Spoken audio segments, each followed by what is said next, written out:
Episode pertama dari animenya Dan sudah keluar ya. Dan pastinya pada episode kedua pada musim keduanya nanti bakalan jadi lebih seru lagi nih.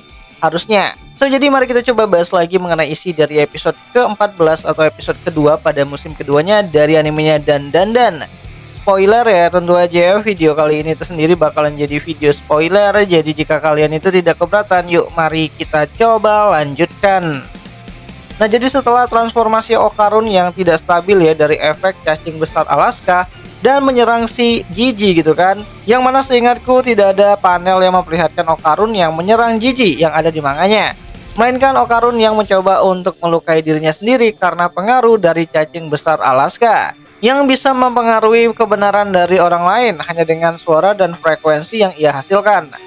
Ya, cacing besar ini juga bisa mengirimkan serangan psikis ya agar targetnya berhalusinasi tentang suatu kejadian yang sangat buruk dan memojokkan sang targetnya sampai ingin menyerah dan memilih untuk bunuh diri. Tapi untungnya di sini ada Jiji yang mencoba ya untuk mengikat tangan Okarun agar tidak bunuh diri dan Nenek Turbo gitu kan yang menghalangi Momo untuk bisa yang namanya itu mengambil tindakan bunuh dirinya sendiri. Ya intinya di sini Jiji tetap menolong Okarun dan Momo untuk keluar dari goa tersebut sampai pada akhirnya Jiji terpojokan dan ia dibantu oleh hantu yang merupakan bentuk asli dari Evil A. Nah sebenarnya Evil A bukan datang untuk membantu Jiji, melainkan ia datang untuk mengalahkan cacing besar yang dulu juga menimbulkan penderitaan bagi dirinya. Namun munculnya Evil A di hadapan Jiji membuat Momo dan Okarun kembali lagi sadar.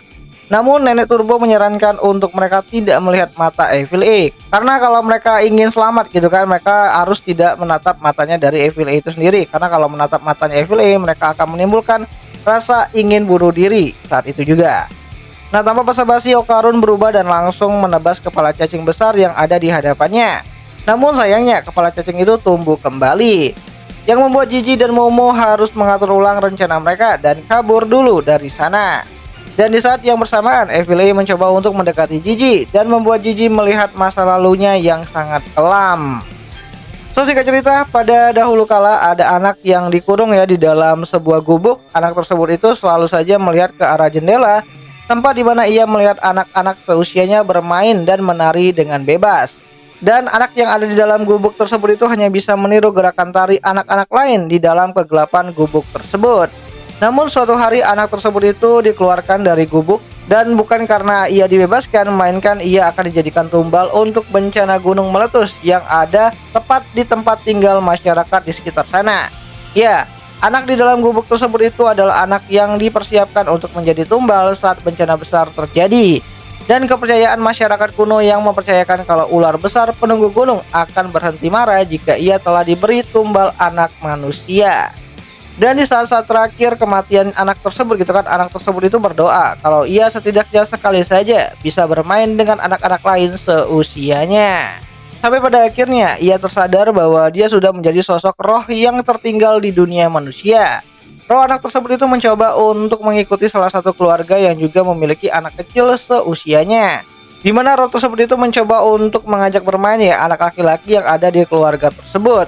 Namun karena ia adalah hantu dari kutukannya itu sendiri gitu kan, ia malah membuat kedua orang tua anak manusia itu bunuh diri. Dan tak lama kemudian anak manusia itu juga akan dijadikan tumbal untuk ular besar raksasa penunggu gunung. Di awalnya ia mencoba untuk menolong anak manusia tersebut, namun tindakannya itu sia-sia. Sampai pada suatu batas, ia mengutuk dirinya sendiri dan mengambil alih tubuh ataupun wujud dari anak manusia tersebut yang dijadikan tumbal. Dan sedikit mulai sedikit dia mulai menjadi sosok roh terkutuk Evil A. Nah balik lagi ke timeline utama di mana Momo berusaha keras untuk menjauhkan Jiji dari Evil A. Namun Jiji menolaknya. Jiji malah pergi ke tempat di mana jasad dari anak yang ditumbalkan itu berada dan membuat pintu ruangan tersebut itu terbuka. Ya awalnya Jiji hanya ingin menyelamatkan dan mengistirahatkan jasad itu dengan baik. Namun Evil A sangat berbahaya. Seperti kata Nenek Turbo, Evil A adalah roh yang bisa membuat manusia memiliki hasrat untuk bunuh diri. Dan tanpa sadar Jiji sudah terpengaruh oleh Evil A, yang menjadikan Jiji sebagai wadah fisik bagi dirinya. Bersama dengan hal itu juga, Jiji dalam bentuk form Evil A-nya menghajar cacing besar Alaska yang mengganggu dirinya dari tadi. Bahkan bukan hanya cacing besar yang Evil A serang, Momo yang berada di dekat lokasi juga menjadi incaran Evil A yang berhasil mengendalikan tubuh Jiji pada saat ini. Namun ya, saat Momo sekarat gitu kan, untuknya Okarun datang untuk melawan Evil A dengan bola-bola spiritualnya. Dan terjadilah pertarungan Okarun versus Evil A. Dimana pertarungan kali ini akan terjadi sangat intens. Dimana kalau dilihat dari kekuatan fisik, Evil A memang lebih kuat daripada Okarun. Namun Okarun tidak menyerah. Dan terjadilah pertarungan jarak dekat yang mengandalkan kedua kaki mereka.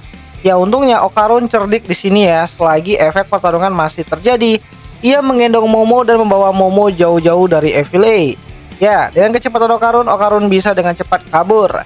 Namun Evil A mengamuk, ia menghancurkan struktur bangunan rumah yang menjadi pondasi dari ruangan goa tersebut. Ditambah lagi cacing besar Alaska tadi masih mencoba untuk melawan dengan menyebarkan racun ke sepenjuru goa. Sebelum akhirnya Okarun meminta Momo keluar dengan mengandalkan lompatan kaki Okarun dan bantuan tangan tak terlihat Momo untuk bisa memanjat jalan keluar dari goa tersebut. Namun ya, setelah berhasil keluar dan berjanji akan menyelamatkan Jiji, Okarun didatangi oleh Jiji dalam bentuk Evil A-nya. Di mana Jiji berkata kalau Okarun adalah manusia pertama yang akan dia bunuh dan mengucapkan selamat kepada Okarun. Tapi tentu saja di sini Okarun tidak menyerah ya. Semua perkataan itu Okarun balas dengan berkata, "Sudah kukatakan kalau kau tidak akan berhasil." Dan pertarungan 1 lawan 1 yang sebenarnya akan terjadi di sini. Sementara Momo sendiri dia mencoba untuk membakar rumah kontrakan dari Jiji untuk menarik perhatian warga sekitar. Karena sebelumnya Momo mencoba untuk membuat tali untuk memanjat. Tapi ternyata talinya tidak sampai gitu kan, terlalu pendek. Jadi ya dia memutuskan untuk membakar semua yang bisa dia bakar dan menciptakan sebuah kebakaran besar. Dan berharap bantuan dari Pak Damkar akan datang tepat waktu. Emang Damkar yang bisa diandalkan ya pada saat genting seperti ini. Ya, jadi secara keseluruhan pertarungan Evil A versus Okarun akan dimulai pada episode kedua pada musim keduanya nanti. Sebelum puncaknya akan terjadi pada episode ketiganya. Dan harusnya jangan sampai kalian kelewatan buat mengetahui origin dari Evil A itu sendiri, yang akan diceritakan pada episode keduanya nanti, pada musim keduanya.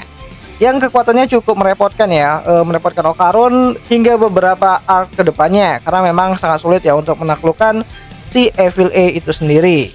Nah, jadi kurang lebih seperti itulah isi dari episode ke-14 ataupun episode kedua dari musim keduanya dan Dandan, yang bakalan kembali tayang ataupun hadir kembali nanti pada hari Kamis depan, tepatnya tanggal 10 Juli 2025. Nontonnya di mana ya? Tentu aja nontonnya tuh di aplikasi Beastation lah gitu kan. Tempat nonton anime kesayangan kita semua, walaupun ya rada-rada premium sih. Dan ya itu aja lah dulu mengenai video singkat kali ini, dan jika ada yang salah aku minta maaf, dan sampai jumpa ya di pembahasan anime lainnya. Jane.